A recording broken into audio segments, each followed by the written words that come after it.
Estamos en medio de un estudio de la carta de Pablo a Tito. Tito, un hombre más joven que Pablo, ha recibido la tarea del ministerio en la isla de Creta. Se han establecido iglesias ahí, pero tienen grandes necesidades. Necesitan liderazgo espiritual, necesitan madurez espiritual en la congregación, y entonces Tito ha recibido la tarea de trabajar con ese fin en mente, como el versículo 5 del capítulo 1 dice, para corregir lo deficiente y establecer ancianos en cada ciudad. Para fortalecer la mano de Tito, para alentarlo en la tarea, el apóstol Pablo le escribe esta carta. Y esta carta no solo tiene a Tito en mente, sino también para las congregaciones, para que entiendan por qué Tito está haciendo lo que está haciendo. Si ha estado con nosotros, recordará que el capítulo 1 trata con el liderazgo de la iglesia. Obviamente la iglesia tiene que estar en orden con respecto a sus líderes. Hay detalles presentados cuidadosamente para saber qué tipo de hombres y sus deberes, aquellos que deben ser los pastores y ancianos. Al entrar entonces al capítulo 2, el enfoque cambia de los pastores a la congregación, de los ancianos al resto de la gente, del liderazgo a los laicos. Y el capítulo 2 tiene que ver con la virtud de una iglesia sana. Encontraremos aquí instrucciones muy específicas, muy directas, que se presentan a todo segmento de la iglesia para que la iglesia pueda ser saludable. Entonces es una sección muy práctica de las Escrituras. Y usted sabe, creo yo, como también yo sé, que el Señor está preocupado por la salud de su cuerpo, la iglesia. Vivimos en una época en la que la gente está preocupada de manera fanática por sus cuerpos físicos, y debemos entender que el Señor está mucho más preocupado por su cuerpo espiritual. Y eso es realmente lo que está detrás de este capítulo. El Señor se preocupa mucho porque la iglesia sea lo que Él quiere que sea. Él se preocupa por la salud espiritual de la iglesia. Una nota que se repite y se encuentra en ese tema es el uso de la palabra sana. La palabra sana, la palabra en griego básicamente nos da nuestra palabra higiene, significa saludable. Es usada 9 veces en las epístolas pastorales, esto es en 1 y 2 de Timoteo y Tito, y de esos 9 usos de la palabra sana, 5 de ellos aparecen en Tito. Pablo dirige la atención de Tito y la nuestra a la necesidad de salud espiritual. Si algo es claro a partir de las epístolas pastorales y de Tito, es que el Señor está preocupado por la doctrina sana y la vida sana, y están ligadas. En el capítulo 1, por ejemplo, en el versículo 9, habla acerca de doctrina sana, y después en el versículo 13, en vivirla al ser sano en la fe. En el capítulo 2:1, vuelve a hablar acerca de la doctrina sana y vivirla al ser sano en la fe. En el capítulo 2, versículo 7, él habla acerca de la pureza en la doctrina y de manera consecuente en ser sanos en las palabras, versículo 8. Entonces el tema no solo a lo largo de Tito, sino también en 1 y 2 de Timoteo, es la enseñanza de doctrina sana y el llamado a vivir de manera sana, lo cual es consecuente. Eso es crucial. Ahora, todo esto es presentado frente al trasfondo de doctrina no sana, lo cual produce una vida no sana, de manera repetida en 1 y 2 de Timoteo y aquí de nuevo en Tito. Hay una preocupación con los falsos maestros. Los falsos maestros son señalados en el capítulo 1, recordará en el versículo 10, como hombres rebeldes que hablan cosas vacías y engañadores. Ellos, versículo 11, trastornan a familias enteras, enseñan cosas que no deben enseñar. Encontramos que se vuelven a mitos judíos, mandatos de hombres que se desvían de la verdad. Y versículo 16 dicen que conocen a Dios, dicen ellos, pero por sus obras lo niegan, siendo detestables, desobedientes, y no sirven para ninguna buena obra. Aquí usted tiene a doctrina enferma, lo cual resulta en una vida enferma. En el capítulo 3, versículo 9, hay un recordatorio a evitar las controversias necias y genealogías y disputas y contiendas acerca de la ley porque no sirven para nada, no son saludables. Entonces, cuando alguien enseña eso, rechácelo después de una primera y segunda amonestación porque usted sabe que se ha pervertido y está pecando, habiéndose condenado a sí mismo. Siempre parece haber la presencia del error y su resultado en una vida no saludable. Entonces, lo vuelvo a decir, si hay algo claro acerca de las epístolas pastorales y en particular Tito, es que Dios se preocupa porque su iglesia tenga enseñanza sana y sea llamada a una aplicación saludable de esa enseñanza. Si va a disfrutar de fortaleza, de poder, de bienestar, debe tener doctrina saludable y debe ser llamada a una vida espiritual saludable. Ahora, si usted ha estudiado la Biblia con nosotros por algo de tiempo, usted sabe que este tema surge una y otra y otra y otra vez en las Sagradas Escrituras. El apóstol Pablo, junto con el resto de los apóstoles que escribieron el Nuevo Testamento, estaban preocupados acerca de la doctrina saludable y la vida saludable. En este capítulo práctico, vamos a ver áreas específicas de la vida cristiana sana. Vamos a ver una congregación piadosa y cómo una congregación piadosa opera. Vamos a hablar de los ancianos y ancianas, mujeres jóvenes, hombres jóvenes y aquellos que trabajan como empleados, aquí llamados esclavos. Y vamos a hablar acerca de lo que Dios dice acerca de todos nosotros. Cada uno en nuestra propia categoría, ¿qué es lo que debemos estar haciendo? El Espíritu Santo prescribe en este capítulo una serie de mandatos obligatorios para que toda congregación los obedezca y sea espiritualmente saludable. Y podría añadir como comentario a pie de página, algunos de ellos van a ser no populares porque son opuestos a la manera de pensar contemporánea, pero son la palabra de Dios. Y es la tarea de Tito y la mía y de cualquier otro líder espiritual asegurarse de que la iglesia rinda cuentas para vivir una vida saludable a la luz de la doctrina sana. Ahora, el capítulo es muy directo, es muy claro, es muy fuerte. Los versículos de apertura y de cierre del capítulo son muy importantes para que nosotros los entendamos, porque en el versículo de apertura y de cierre, Dios demanda que aquellos que están en su iglesia sigan estos patrones, sigan estos mandatos. Veamos el versículo 1 para comenzar. Pero tú habla lo que está de acuerdo con la sana doctrina. Literalmente en el griego dice, pero tú. Y esto es en contraste a los que acaba de describir en el versículo 16. Aquellos engañadores vacíos, rebeldes, esos falsos maestros que son abominables y rebeldes, reprobados en cuanto a toda buena obra. ¿Por qué? Porque enseñan cosas que no deben enseñar. Ellos enseñan mentiras engañosas, están enredados en mitos y en mandatos de hombres y se desvían de la verdad. Encontraste eso, pero tú, Tito, encontraste a toda la enseñanza falsa que viene de estos maestros falsos. Tú habla las cosas que son apropiadas para la doctrina sana. Debes estar comprometido con la salud de la iglesia. Hay muchos que enseñan el error y plagan a la iglesia con debilidad y enfermedad como resultado. La pestilencia del pecado es el resultado de sus palabras inútiles. Dice en el versículo 16 que son reprobados en cuanto a toda buena obra. No traen beneficio a la iglesia, son adóquimos, es la palabra. Son probados y hallados inútiles. La palabra adóquimos era usada en un edificio. Cuando una piedra no era apropiada para ser colocada en el edificio, que tenía alguna falla seria, escribían una A sobre ella, una alfa para adóquimos, y la hacían a un lado para que nadie la volviera a recoger y la usara. Estas personas son inútiles. Tú, por otro lado, Tito, necesitas ser útil y de valor a la iglesia, porque habla las cosas que están de acuerdo, son apropiadas para la doctrina sana. Cualquier pastor, cualquier líder de la iglesia ciertamente es llamado a esta responsabilidad. Ahora, permítame explicar de manera clara lo que él está diciendo. Él no está diciendo habla doctrina sana. Eso ya ha sido cubierto básicamente allá atrás en el versículo 9 del capítulo 1, en donde los líderes de la iglesia son instruidos a aferrarse a la palabra fiel y exhortar con doctrina sana. Lo que él ahora está diciendo es, debes hablar las cosas que están asociadas de manera apropiada con la doctrina sana. Esto es, esas cosas que se presentan en el asunto de la vida diaria. Enseña los requisitos prácticos para la vida diaria que son apropiados para la doctrina verdadera. No nada más puedes llenar la cabeza de la gente con teología. Debes ser verdaderamente útil al enseñar la conducta requerida que es coherente con la doctrina sana. Enseñanza saludable, sí, y después instrucción acerca de vida saludable. No nada más puedes enseñarla sin forzar la aplicación hasta cierto punto. Ahora hay varios términos clave en esa afirmación en el versículo 1 que podrían ayudarnos. El primero es la palabra habla, del verbo griego laleo, lo cual simplemente significa hablar. No es la palabra keruso, predicar, no es la palabra didascaleo, enseñar, es simplemente hablar. Y es un tiempo presente. Simplemente continúa hablando acerca de las cosas que son apropiadas como asociados de la doctrina saludable. Continúa hablando del tipo de conducta que encaja con la verdad. Y él está diciendo, mantente en ese camino. No cedas ante ningún tipo de hostilidad.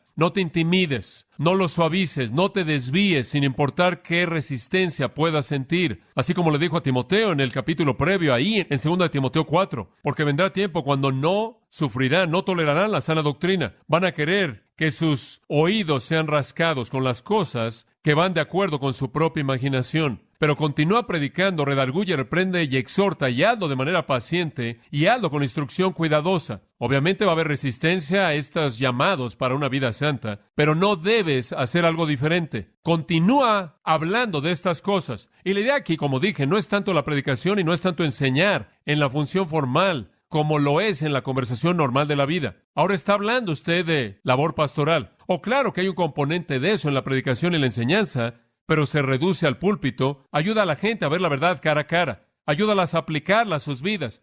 Y lo que les estás diciendo son esas cosas que son apropiadas. La palabra prepo aquí es usada, básicamente significa apropiado o atractivo. Dile las cosas que necesitan hacer que encajan con la doctrina que creen. Llama a la conducta, llama a la acción, llama a la vida que está en acuerdo total con la verdad. Y obviamente cualquier estudiante de la Biblia sabe que nunca divorcia la doctrina del deber. Cuando Pablo llega a Romanos capítulo 12 y dice, así que os ruego, hermanos, por las misericordias de Dios, y después entra a hablar de un sacrificio vivo, y durante varios capítulos habla del deber cristiano. Él está, en los primeros 11 capítulos, él está construyendo, por lo tanto, debido a que todas estas misericordias de Dios son verdad, todas estas misericordias que Dios le ha dado a usted en la salvación son verdad, por lo tanto, viva así. Conforme Pablo escribe a los Efesios después de 3 capítulos de doctrina, él simplemente dice, ahora los voy a exhortar, por tanto, a andar como es digno de la vocación con que habéis sido llamados.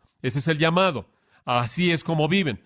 En Colosenses capítulo 3, después de 2 capítulos de doctrina, él dice, ahora que han sido resucitados con Cristo, buscad las cosas de arriba. Así es como deben vivir su vida. En Filipenses, después de 3 capítulos de enfrentar asuntos doctrinales, él dice, por tanto, los insto a vivir de esta manera. Y él atraviesa por el capítulo 4 con una lista de conductas requeridas. Esto es básico. Esto es absolutamente central. El Señor quiere que las iglesias conozcan su verdad y que la vivan. De hecho, ¿qué otro valor tiene la verdad si no es vivida? Él quiere a una virgen casta.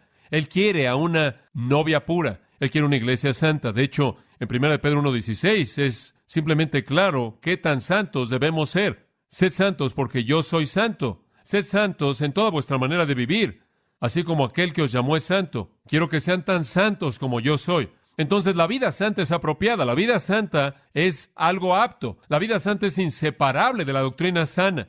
Ese es el punto. Entonces somos llamados como aquellos que guiamos a la iglesia a enseñarles a ustedes la doctrina saludable y a llamarles a una vida saludable. En nuestro país no se permite vender la carne que está echada a perder. Tenemos agencias en el gobierno que inspeccionan la carne y la prueban, porque la carne que está echada a perder puede hacer que usted se enferme, inclusive puede matar. Y también así es con la enseñanza que está echada a perder. La enseñanza que está echada a perder puede hacer que la gente se enferme y es mortal. Pero por otro lado, inclusive la carne buena, cuando es comida en proporciones equivocadas, o en desequilibrio, o de manera excesiva, puede producir enfermedad también. Debe ser aplicada en la vida y debe haber ejercicio, y de esta manera usted aprovecha su beneficio. Y así es con la enseñanza saludable. La enseñanza sana, saludable, debe ser seguida por el llamado a vivir de manera saludable. En los últimos días tuve la oportunidad de tener comunión con Jacob Dukonchenko, quien es el patriarca espiritual de la iglesia allá en lo que era la Unión Soviética, y de manera específica guía a la iglesia en la Ucrania, alrededor de 1,500 iglesias ahí. Y le dije, conforme nos reuníamos en mi oficina el viernes, le dije, a lo largo de los 70 años de gobierno comunista en las iglesias de la Unión Soviética que están involucradas, ¿has tenido enseñanza falsa, error? Y él dijo, sí. Él dijo, estuvieron asociadas con nosotros por un tiempo y después hubo una división. Y creo que él dijo que 350 iglesias se separaron. Yo le dije, ¿cuántas iglesias hay ahora que están involucradas en algún tipo de falsa doctrina? Él dijo unas 500.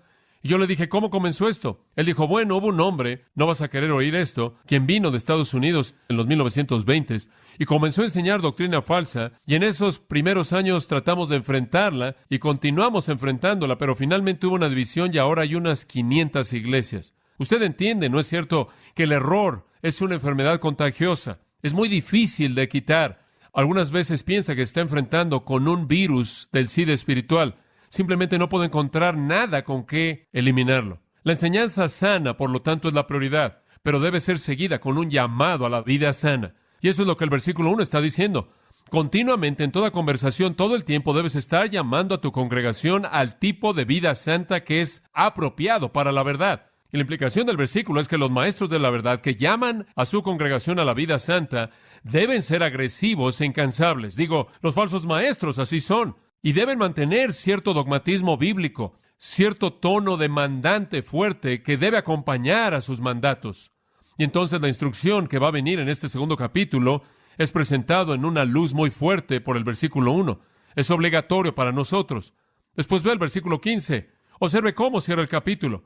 Este es el corchete que cierra el capítulo. Él dice, esto, las cosas que acaba de decir, habla y exhorta y reprende con toda autoridad. Nadie te menosprecie. En el versículo 1 él dijo, habla estas cosas. Y aquí de nuevo en el versículo 15, usando exactamente el mismo verbo, él dice otra vez, habla estas cosas. Él le recuerda otra vez, dilo, quizás no sea popular, quizás no sea aceptado por todo el mundo, puede ser algo de discusión acerca de esto, puede haber algunas personas que lo olviden, quizás no siempre esté fresco en sus mentes como debería estarlo, pero tú de manera continua, incansable, habla de esto. Como la gran verdad de Deuteronomio capítulo 6 habla de ello cuando te sientes, cuando te levantes, cuando te acuestes, cuando vayas por el camino, que está en tus labios todo el tiempo, y no solo en ese sentido general, sino después él dice, y exhorta. Esa es una nota positiva. Acércate a la gente, colócate a su lado,ínstalos, aliéntalos, motívalos, amonéstalos de una manera positiva. Por favor, necesitas hacer esto. Tienes que venir junto a ellos en esta área. Debes obedecer este mandato. Este es el estándar. Así es como debes vivir. Y después está un negativo. Cuando ellos no lo hacen, él dice, repréndelos. Ese es el enfoque negativo. Repréndelos. La palabra tiene la idea de confrontar a alguien cara a cara con el propósito de convencerlos de su pecado. Entonces tienes una responsabilidad, le dice a Tito, y a cualquier otro líder espiritual, y eso es, debes, de manera continua, en toda tu conversación, sea en el púlpito o allá abajo, en medio de tu congregación, sea en el foro público o en la conversación privada, sea en la iglesia o en el hogar, siempre debes estar hablando de estos estándares de vida santa, los cuales son los socios de la doctrina sana, y necesitas hablar de ellos constantemente, y necesitas estar al lado de la gente para alentarlos a obedecer, y cuando no hacen eso, necesitas reprenderlos. Y él dice en el versículo 15, al final de la primera oración, hazlo con toda autoridad. ¿Y cuál es esa autoridad? ¿Es la autoridad de tu posición? No. ¿Es la autoridad de tus socios, de la gente con la que te asocias? No. Es la autoridad de la palabra de Dios. No fue que Tito obtuvo esta autoridad simplemente al estar relacionado con Pablo. Fue que Tito obtuvo esta autoridad porque a Tito, a través de Pablo, le llegó la palabra de Dios. Por cierto, la palabra epitaje, autoridad, es una palabra usada por Pablo en el Nuevo Testamento siempre en el sentido de un mandato divino. Puedes hablar estas cosas como mandatos divinos. Lo que va a oír en el capítulo 2 es una serie de mandatos divinos. Después él añade, ninguno te menosprecie. Y eso ciertamente es para que las congregaciones lo oigan.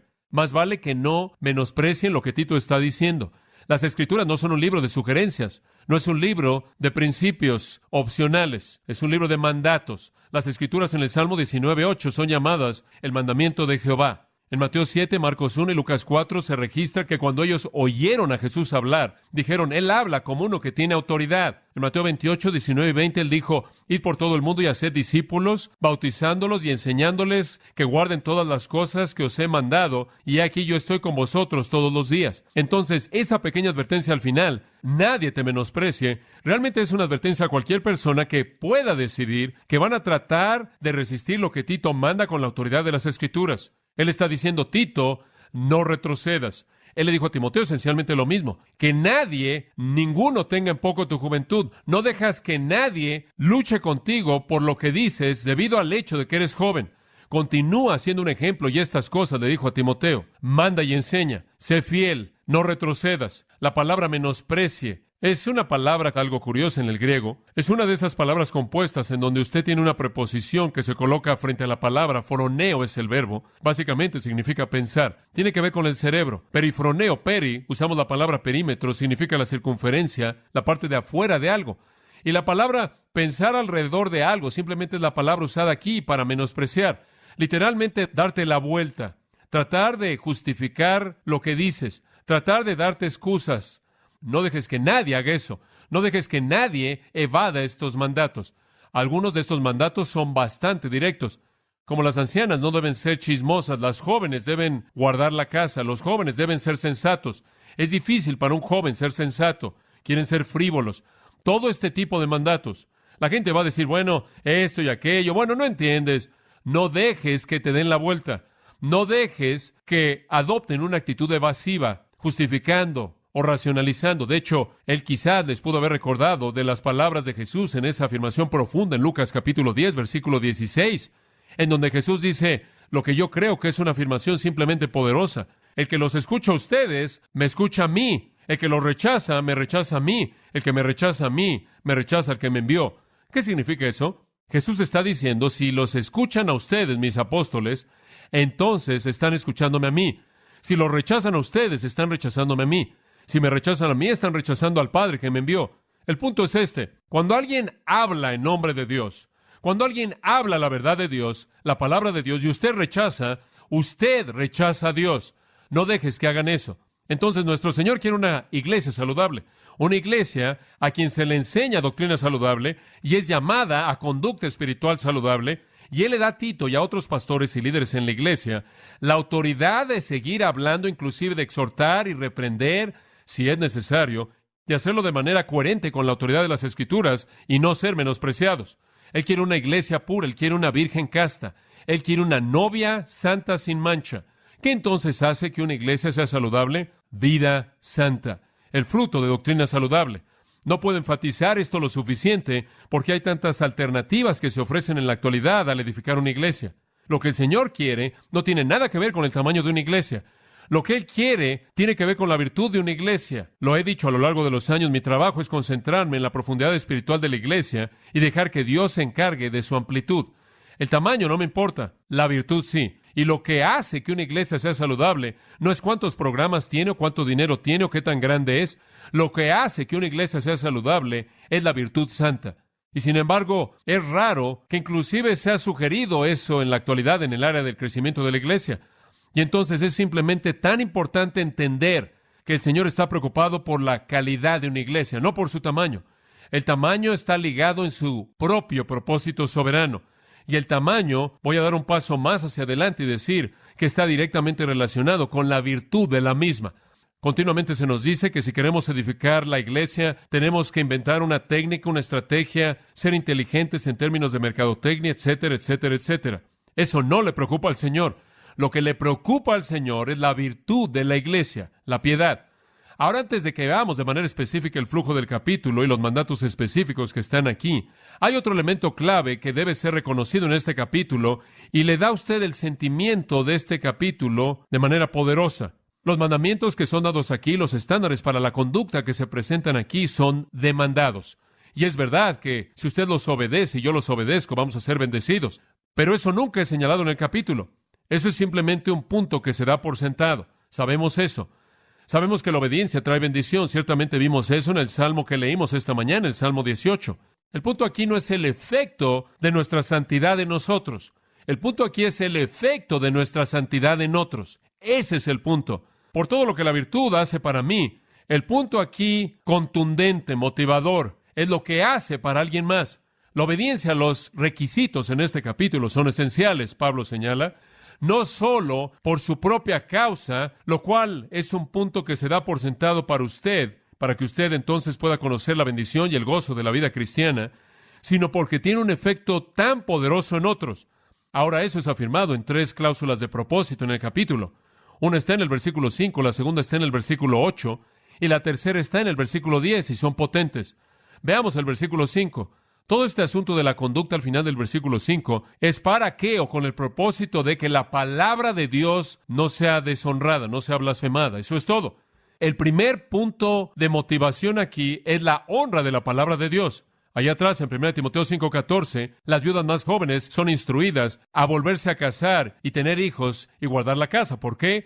Para no dar al enemigo ocasión de maledicencia, porque algunas ya se han vuelto en pos de Satanás. En otras palabras, la manera en la que usted vive va a impactar cómo la gente ve el cristianismo y hace que el cristianismo sea atractivo o los repele y los apunta al camino de Satanás.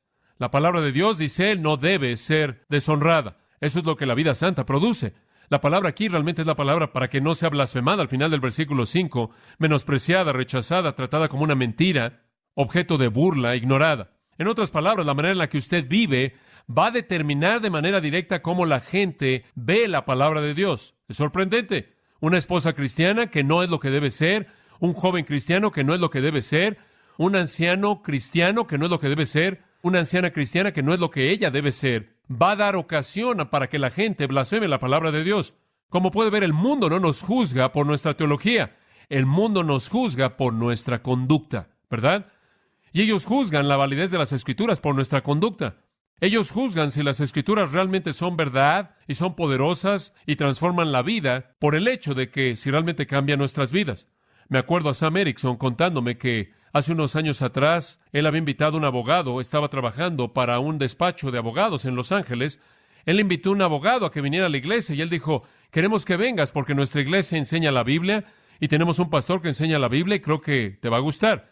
Y él dijo, ¿qué iglesia es? Y Sam dijo, Grace Community Church. Él dijo, ¡ja! Él dijo, yo no voy a ninguna iglesia, pero estoy seguro de que no voy a ir a esa iglesia, porque el abogado más deshonesto que conozco en la ciudad va ahí. Y se acabó la discusión. La palabra de Dios fue blasfemada en la vida de ese hombre y como consecuencia, este hombre le dio la espalda a la verdad. Mencioné eso, por cierto, el siguiente domingo en nuestra congregación sin nombrar al abogado, y creo que 25 abogados se arrepintieron. Pero esa es una ilustración simple de lo que sucede cuando usted no vive la vida. Usted da ocasión a que se menosprecie la verdad. Si es una verdad que cambia la vida, entonces debería cambiar su vida. ¿Por qué la gente va a creer en una verdad que cambia la vida si su vida no es cambiada? Un marido incrédulo, otro miembro de familia quizás pueda rechazar el Evangelio y burlarse de la Biblia porque una esposa cristiana no hace lo que Dios la ha llamado a hacer y la ha capacitado a hacer. William Kelly traduce esta pequeña frase para que la palabra de Dios no sufra escándalo. Escuche, el mundo va a juzgar la validez del Evangelio, el cual ciertamente es inherente en el término la palabra de Dios. Van a juzgar la palabra del Evangelio por la virtud de la gente que cree en él y lo profesa y dice que es transformado por él. Como puede verse, es la razón por la que es tan devastador cuando algunos evangelistas bien conocidos son atrapados en tipos de pecados terribles y en inmoralidad y el mundo simplemente dice, oh, el poder transformador de la Biblia que predican, ¿verdad? Enséñame la transformación. Como el filósofo alemán Heinz dijo hace unos años atrás, muéstrame tu vida redimida y quizás me incline a creer en tu Redentor. La credibilidad del evangelio cristiano está ligada a la integridad de la vida de aquellos que lo profesan. El impacto de las vidas de hombres y mujeres que llevan el nombre del Señor es vital para la credibilidad de la fe y la eficacia del testimonio personal en la predicación y se vuelve un factor determinante en que alguien se vuelva y venga al cristianismo o se aleje y siga el camino de Satanás. Hay algunas ilustraciones vívidas de esto, quizás ninguna más vívida que la historia de David en 2 de Samuel 12, quien fue confrontado por Natán, confrontado debido a su pecado con Betsabé y después el homicidio consecuente de su marido. David había pecado de lujuria, pecó, cometiendo adulterio, pecó, al tramar el homicidio del marido de su amante, y él es confrontado por Natán en el capítulo 12 de 2 de Samuel, y es un relato increíble. No lo voy a leer todo, pero llegando al versículo 13, David le dijo a Natán, he pecado contra el Señor. David aquí está confesando honestamente. Y Natán le dijo a David, el Señor también ha quitado tu pecado, no morirás. Ahí está el perdón para el creyente que peca. Muy bien, queremos que esto quede claro, hay perdón. No obstante, debido a que por este acto has dado ocasión a que los enemigos del Señor blasfemen, el niño que te nacerá ciertamente morirá. Dios perdonará tu pecado, pero tu pecado ha hecho que los gentiles, los paganos, los incrédulos blasfemen a Dios. ¿Qué cree usted que el mundo piensa cuando ven a los cristianos prominentes, bien conocidos, y leen acerca de ellos en el periódico como adúlteros y fornicarios y lo que sea? ¿Qué hacen? Blasfeman al Señor, blasfeman la palabra de Dios al menospreciar su poder, al burlarse de Él. En Romanos usted tiene otra afirmación poderosa, trágica, pero una afirmación poderosa con respecto a Israel cuando dice en Romanos 2:24, porque el nombre de Dios es blasfemado entre los gentiles por causa de vosotros. Bueno, eso fue lo opuesto de lo que debían hacer. Fueron una nación llamada por Dios para ser un testigo para que el nombre de Dios fuera glorificado. Pero debido a sus crímenes y a su pecado, el nombre de Dios fue contaminado. Esa es una cita, por cierto, de Isaías 52:5, en donde Isaías dice, y mi nombre continuamente, diariamente es blasfemado por causa de vosotros. En Ezequiel 36 hay un texto igualmente incisivo. Está en el versículo 17, un lugar en donde comenzar. Hijo de hombre, Dios le dice a Ezequiel, cuando la casa de Israel estaba viviendo en su propia tierra, la contaminaron por sus caminos y sus obras.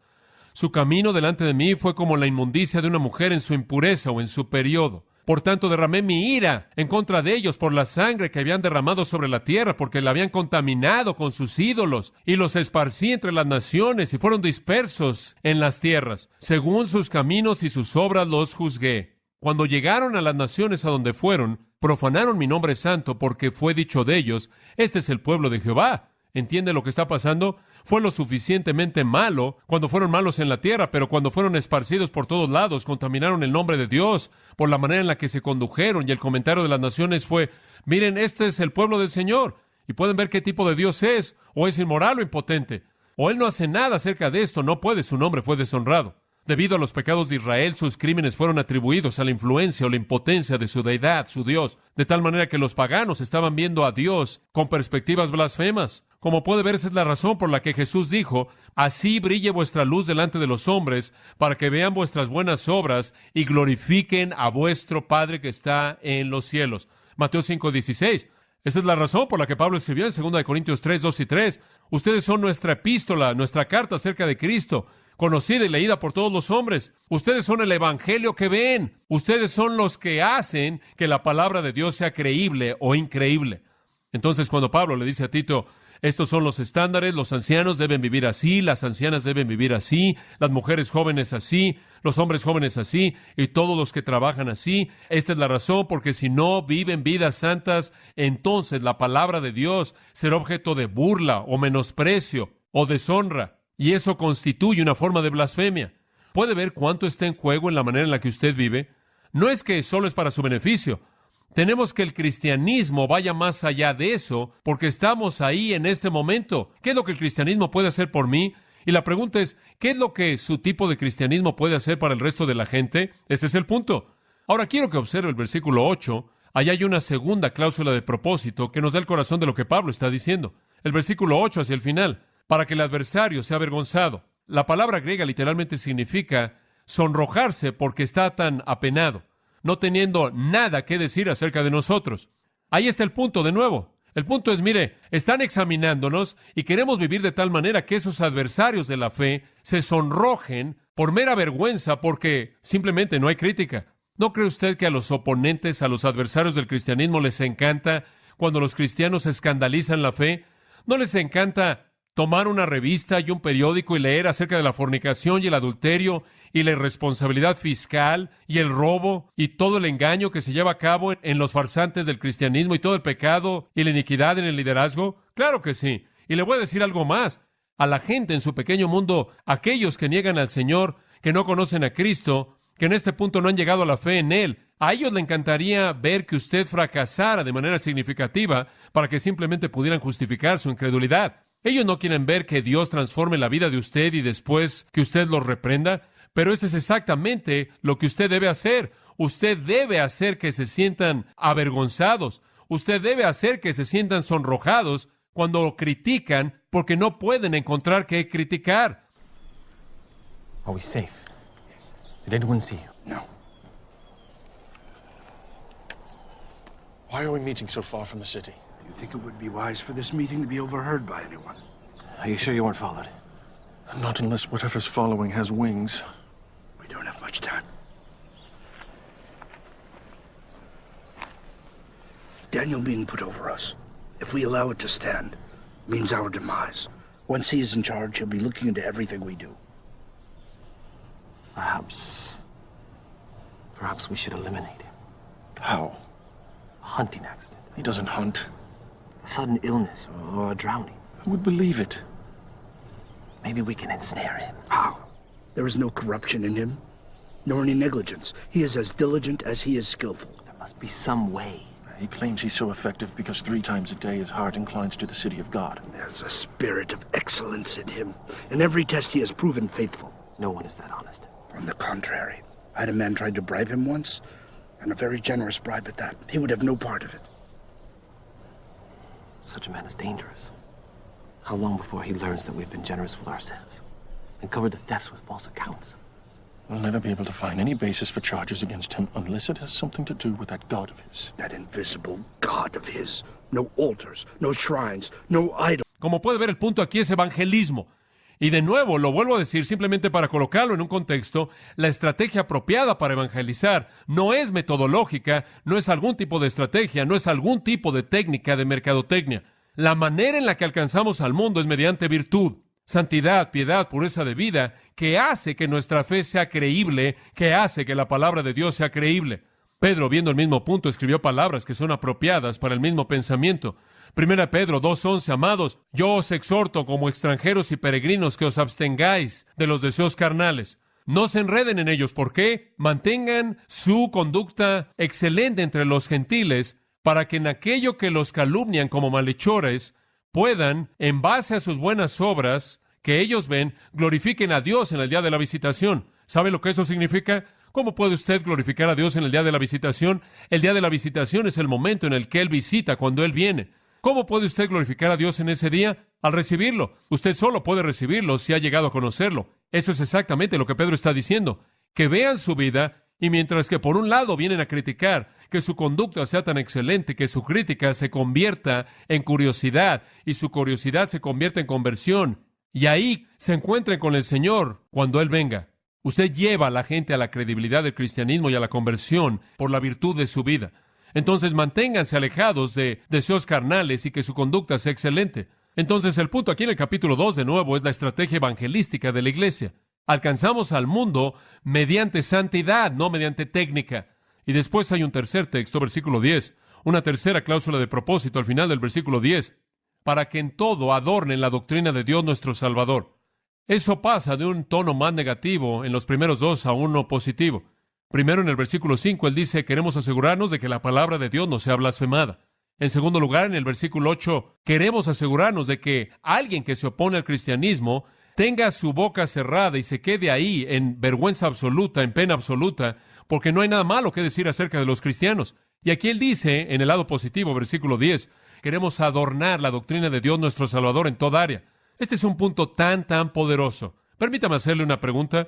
¿Cuál es nuestro mensaje primordial a este mundo acerca de Dios? ¿Estamos tratando de decirle al mundo que Dios es omnipotente? Bueno, es verdad. ¿Estamos tratando de que el mundo entienda que Dios es omnisciente, que Dios es omnipresente, que Dios es inmutable? ¿Estamos tratando de que el mundo entienda que Dios es el creador y el sustentador del universo? ¿Que Dios es soberano, que Dios es eterno? Sí, todo eso es verdad. Lo que realmente queremos que el mundo entienda es que Dios es un Salvador, ¿no es cierto? Estamos tratando de hacer que ellos entiendan que Dios está ahí para salvarlos. Y eso es el versículo 10. ¿Cómo podemos adornar la enseñanza acerca de Dios como Salvador en toda área si no nos vemos como si fuéramos salvos? Digo, si yo le hablo de mi peluquero y usted me ve y dice, oye, tu cabello es un desastre, no vas a ir a mi peluquero. Ahora, ¿qué tan obvio es eso? Si yo le digo que he encontrado un lugar maravilloso en donde comer y he estado comiendo ahí durante 15 años y voy a ir a comer ahí hasta que me muera, y tengo una enfermedad mortal debido a que me envenené por comer ahí, usted va a decir, yo no voy a ir a ese lugar. No sirve de nada recomendar algo que no se manifiesta en mi vida. Si voy a adornar la doctrina o la enseñanza acerca de Dios como Salvador, entonces voy a tener que demostrar que he sido salvo. ¿Salvo de qué? Del pecado. Hacemos que la salvación sea atractiva cuando demostramos liberación del pecado, poder sobre pecado y la tentación, vidas caracterizadas por pureza, poder, gozo, bendición. Por cierto, esa palabra adornen es maravillosa. Hay un spray para cabello llamado así, adornar. Y eso realmente habla de lo que esa palabra significa. Es de una palabra griega cosmeo, de la cual obtenemos cosmético. Significa hacer que algo se vea hermoso. Decimos que una mujer se adorna a sí misma con joyas y era usada de esa manera en tiempos antiguos. La palabra cosmeo, usar cosméticos, hacer hermoso. De hecho, en el griego, hacer cosmeo del caos. Y eso es lo que ustedes, damas, están haciendo básicamente. Ustedes están convirtiendo el caos en cosmos, el desorden en belleza y orden. Algunas de ustedes están haciendo un trabajo maravilloso. Y el caos verdadero nunca será conocido, estoy seguro de ello. Pero eso es precisamente lo que la palabra significa. Y cuando le mostramos al mundo el orden y la belleza del poder de un Dios Salvador en nuestras vidas, hacemos que la salvación sea hermosa. Hacemos que Dios, por así decirlo, sea atractivo. Y Él dice, debes hacer eso en todas las cosas, en toda área. ¿Ve lo que está en juego aquí? Almas eternas. Como puede ver, la conducta errónea por parte del cristiano lleva a que el no cristiano calumnie a Dios, La conducta santa por parte del cristiano lleva a que la gente glorifique a Dios. El punto aquí en la vida santa, lo vuelvo a decir, no es solo centrado en nosotros mismos. Quiero estar contento. No quiero ser disciplinado. El punto aquí es el asunto entero del evangelizar. Todo está ligado en esto y lo vuelvo a decir. Lo que hace que la iglesia sea poderosa en el mundo no es su estrategia, es su virtud, su santidad. Lo que creemos está ligado a cómo vivimos y cómo vivimos está directamente ligado al evangelismo.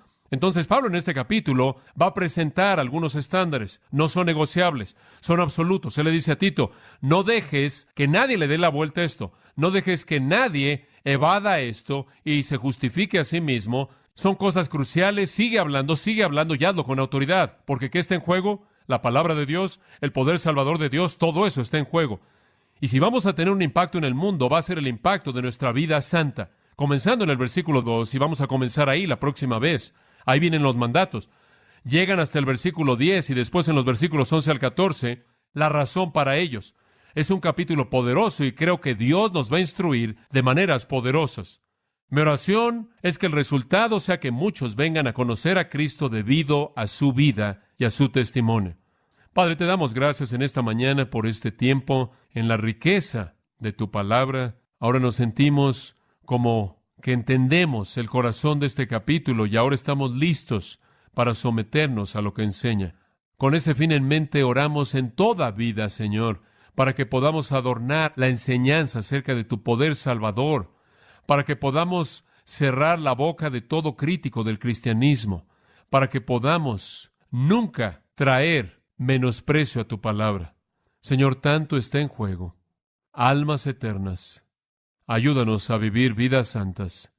Se nos ha enseñado muchos años la doctrina saludable. Ahora, Señor, por tu Espíritu Santo, que vivamos vidas cristianas saludables y que tú seas glorificado en nosotros y a través de nosotros para que nuestro testimonio pueda ser la motivación misma para que otros se sometan al Salvador. Oramos en su querido nombre. Amén.